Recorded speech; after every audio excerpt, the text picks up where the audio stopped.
Assalamualaikum warahmatullahi wabarakatuh.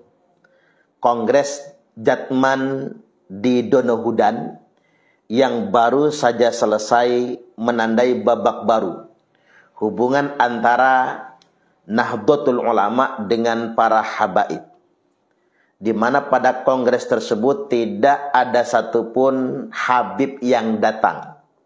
Habib-habib yang menjadi pengurus Jatman, baik di Idarah Aliyah maupun Idarah Wusta dari berbagai macam wilayah se-Indonesia, tidak ada satupun yang hadir pada acara tersebut. Mengapa saya katakan ini merupakan babak baru hubungan antara NU dan habaib? Karena selama ini habaib yang telah mengklaim diri mereka sebagai keturunan Nabi dan mereka mendapati pasar di kalangan Nahdlatul Ulama, di mana rata-rata orang NU memang menganggap para habaib merupakan keturunan Nabi. Atas dasar klaim dan anggapan inilah kemudian orang-orang NU cenderung agak menjaga sikap dengan para habaib. Walaupun perilaku habaib kurang berkenan, mereka sungkan untuk memberikan kritik langsung dengan alasan takut kualat, dikarenakan mereka adalah keturunan Nabi, katanya sedemikian rupa. Nah, hari ini di abad kedua Nahdlatul Ulama, kita mendapati kesan baru dan suasana baru, di mana memang pengaruh klaim habaib sebagai anak cucu Nabi sudah banyak tereduksi di kalangan Nahdlatul Ulama. Dalam tanda kutip, tampaknya para ulama-ulama di NU dan warga Nahdliyin sudah tidak percaya lagi bahwasanya habaib merupakan keturunan Nabi. Walaupun PBNU belum mengeluarkan sikap terbuka, tetapi suasananya, iklim di Nahdlatul Ulama, mereka sudah tidak percaya lagi bahwasanya habaib merupakan keturunan Nabi. Tidak ada lagi dalam tanda kutip istilah takut kualat. Tidak ada lagi dalam tanda kutip takut nanti nggak dapat syafaat dari para habaib tersebut. Ini betul-betul membuktikan di mana para habaib se-Indonesia sangat tidak setuju ketika PBNU mengambil alih Kongres Jatman, membekukan kepengurusan yang lama, di mana Rois Akbar kalau dalam istilah mereka, atau Rois Alinya adalah Habib Lutfi bin Yahya. Pengurus lama kemudian dibekukan, lalu kemudian dibentuk panitia kongres yang baru, dan hari ini telah ditetapkan yakni Romo Kiai Haji Ahmad Halwani Nawawi sebagai Rois Ali Idarah Aliyah Jatman, dan sebagai ketua harian yakni Profesor Dr. Kiai Haji Ali Mashkur Musa sebagai Mudir Ali Idarah Aliyah Jatman. Ini menunjukkan bahwasanya Jatman sudah kembali ditegaskan merupakan Banom Nahdlatul Ulama, di mana NU kemudian melakukan upaya bersih-bersih dari oknum-oknum habaib yang coba ingin mengambil alih Jatman. Fenomena ini menunjukkan bahwasanya NU, baik jam'iyah maupun jamaah, baik pengurus maupun warga Nahdliyinnya, hanya menerima para habaib sebagai sesama umat Islam, sebagai sesama umat Nabi. NU bersikap welcome dengan para habaib ketika mereka juga sama dengan kaum muslimin yang lainnya sebagai sesama umat Nabi.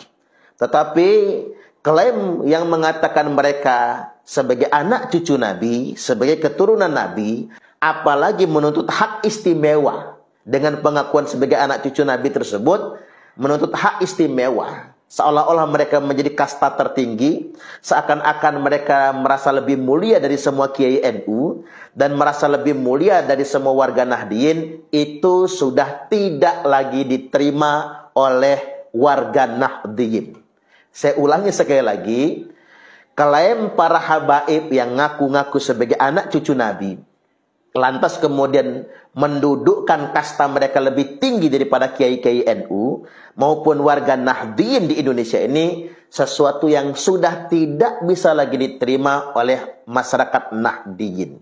Ini sudah membuktikan di mana Pengaruh Lutfi bin Yahya di Jatman sama sekali sudah diabaikan oleh PBNU. Artinya PBNU nggak takut kualat sama habaib.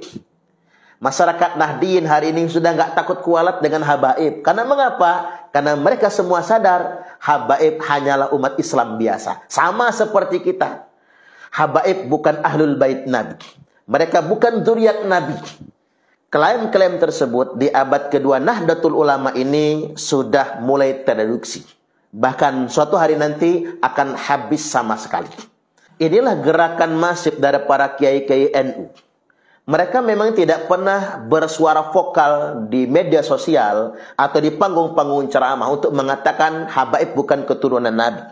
Mereka memang tidak bersuara vokal untuk mengatakan bahwasanya nasab Bani Ba'alwi tidak tersambung kepada Rasulullah Sallallahu Alaihi Wasallam. Tidak pernah berkata itu. Tetapi pengaruh para kiai-kiai NU ini sungguh luar biasa. Beliau-beliau berbicara di hadapan santri, di forum-forum tertutup, dalam interaksi antara guru dengan murid, kiai dengan santrinya, menyampaikan secara pelan, tidak vokal, tidak muncul keluar, untuk menegaskan bahwasanya Bani Ba'alwi ini bukan keturunan Nabi. Para habaib hari ini bukan keturunan Nabi. Ini disampaikan dari santri ke santri, dari kiai ke santri, santri ke santri, disampaikan kepada jamaah. Memang tidak koar-koar di media sosial, memang tidak ada yang merekodnya, tidak ada yang memviralkannya, tapi ini sungguh luar biasa. Karena tradisi di masyarakat Nahdliyin itu adalah di mana santri betul-betul memiliki komitmen kepatuhan kepada nasihat-nasihat para kiainya. Artinya memang melakukan perubahan secara senyap tapi masif ini sungguh luar biasa pengaruhnya juga. Makanya kami semua mengapresiasi para kiai-kiai Nahdlatul Ulama yang ilmunya memang sangat tidak diragukan. Beliau-beliau sebagai ulama warasatul anbiya yang benar-benar mencerdaskan para santri-santrinya, mencerdaskan jamaahnya dengan cara-cara penyampaian menurut etika ahli sunnah wal jamaah. Etika dakwah Islam yang sesungguhnya. Jadi saya ingin tegaskan kembali bahwasanya gerakan merungkat Ba'alwi ini memang melibatkan 3 komponen. Komponen pertama seperti yang saya sebutkan tadi, gerakan para kiai dan para santri yang secara masif di pesantren-pesantren dan di kalangan majelis taklim untuk memberikan pencerdasan walaupun tanpa direkam, walaupun tanpa diupload, walaupun tanpa diviralkan, tapi mereka mengajarkan Ba'alwi bukan anak cucu Nabi. Dan ini pengaruhnya sungguh luar biasa.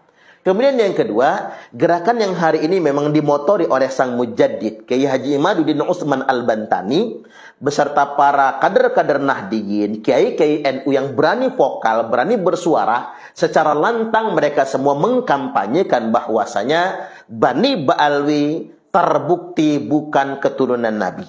Bani Ba'alwi sudah terbukti hanya ngaku-ngaku sebagai keturunan Nabi. Di samping itu memang yang merungkat Ba'alwi ini adalah kalangan Ba'alwi sendiri. Sekelompok orang yang ngaku-ngaku sebagai anak cucu Nabi ini yang menyatakan dalam darah kami mengalir darah Rasulullah Sallallahu Alaihi Wasallam, ngaku ahlul bait, ngaku dzurriat Nabi, ngaku sebagai kasta tertinggi di tengah-tengah umat Islam. Namun perilaku mereka sendiri justru bertolak belakang dengan akhlak Nabi. Nah, perilaku-perilaku yang janggal inilah kemudian yang membuat umat ini jadi bertanya-tanya. Benarkah mereka semua anak cucu Nabi? Maka lantas kemudian umat sampai kepada suatu keyakinan bahwasanya benar-benar mereka ini bukan anak cucu Nabi.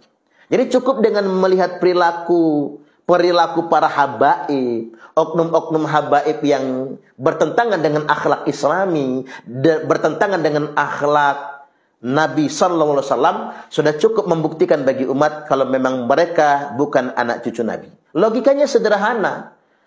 Kalau di dalam darah mereka mengalir darah Rasulullah, nggak mungkin kelakuan mereka seperti itu.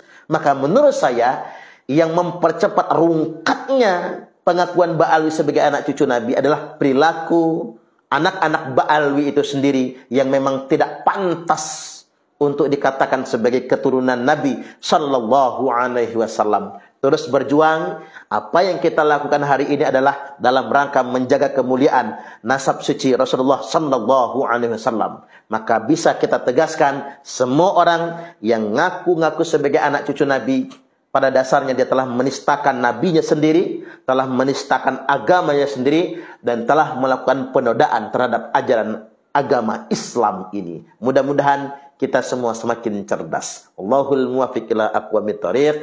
Wassalamualaikum warahmatullahi wabarakatuh.